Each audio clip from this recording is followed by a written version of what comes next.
வணக்கம். நம்ம ராயபுர தொகுதி மக்களே, நான் சத்ய வர்ஷா, இந்திய அரசியலமைப்பு ஆலோசகராக பணியேற்று வருகின்றேன்.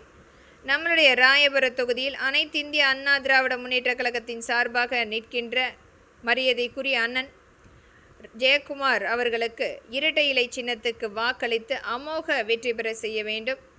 இன்றைக்கு நடந்து கொண்டிருக்கும் அநீதிக்கு தீர்வு எட்டப்பட வேண்டும் என்று ஒவ்வொரு மக்களுமே காத்து கொண்டிருக்கின்றார்கள். அனைத்து இந்திய அண்ணா திராவிட முன்னேற்ற கழகம்தான் ஆட்சி அமைக்கப் போகிறது என்பது தமிழ்நாடு எங்குமே ஒவ்வொரு மாவட்ட ரீதியாக தொகுதி ரீதியாக மக்களுடைய கூட்டம் பிரதிபலித்து கொண்டிருக்கிறது. வரப்போகிற ஆட்சி அமைப்பு அனைத்து இந்திய அண்ணா திராவிட முன்னேற்ற கழகத்தின் ஆட்சிதான் என்று.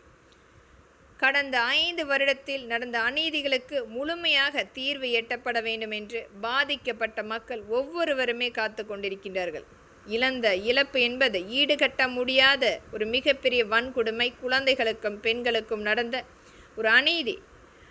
35,000 பெண்கள் கற்பழிக்கப்பட்டு 18,000 குழந்தைகள் கற்பழிக்கப்பட்டு வழக்குகள் மட்டுமே பதிவு செய்திருக்கின்றார்கள். திராவிட முன்னேற்ற கழகத்தினுடைய கைக்கூலியாக கொடுக்கின்ற பணத்துக்காக வேலை செய்கின்ற இந்த காவல்துறை அந்த பாதிக்கப்பட்ட பெண்களுக்கும் குழந்தைகளுக்கும் எதிராக பதிவு செய்து குற்றவாளிக்கு துணையாக எழுதப்பட்ட அந்த முதல் தகவல் அறிக்கை மீண்டும் மறுபரிசீலனை எடுக்கப்படும்.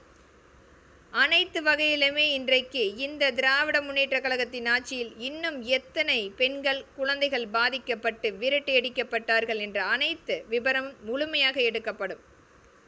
அண்ணா பல்கலைக்கழகத்தில் நடந்த அநீதி என்பது அந்த மாணவிக்கு நடந்த அநீதி ஈடுகட்ட முடியாத இழப்பு. அதற்கு காரணம் இந்த உதயநிதி தான் என்று தெரிந்தால் கூட மௌனம் காத்து கொண்டிருக்கும் அரசாங்கம், காவல்துறை, ஊடகங்கள், அரசியல் அமைப்புகள் இன்னும் யார் அந்த சார் என்று.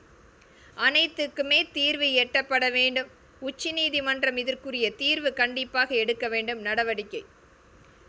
மக்களுக்கு இன்றைக்கு அதிகபட்சமான ஒரு கடன் சுமையை தீர்க்க முடியாத ஒரு அச்சுறுத்தலான ஒரு கடன் சுமையை ஏற்படுத்தி செல்கின்றது இந்த நிர்வாக சீர்கேடான திராவிட முன்னேற்ற கழகம். ஒவ்வொரு இடத்திலுமே மக்களை வஞ்சித்து ஒரு குடும்பம் மட்டுமே மிகப்பெரிய அளவில் செல்வ செழிப்போக இன்றைக்கு அனைத்து மக்களையுமே வஞ்சித்து செல்கின்றது.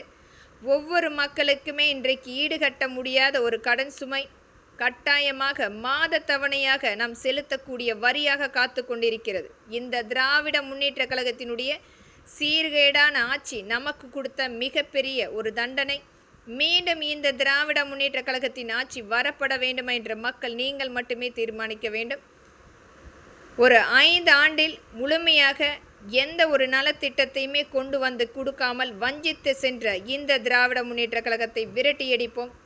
அனைத்து இந்திய அண்ணா திராவிட முன்னேற்ற கழகம் ஆட்சி வந்தால் மட்டுமே இதற்குரிய தீர்வு எட்டப்படும். நமக்குரிய அந்த அனைத்து வகையான கடனை தீர்ப்பதற்கும் அனைத்து வகையிலுமே அரசாங்கத்துக்கு வருமானத்தை ஈட்டக்கூடிய ஒரு வழிவகையை நம்முடைய அனைத்து இந்திய அண்ணா திராவிட முன்னேற்ற கழகம்தான் அதற்குரிய தீர்வு எட்டப்படும். நம்பிக்கையுடன் வாக்களியுங்கள் மக்களே. நம்முடைய அனைத்து இந்திய அண்ணா திராவிட முன்னேற்ற கழகத்தின் இரட்டை இலைக்கும் நம்முடைய கூட்டணி கட்சிக்கும் நன்றி.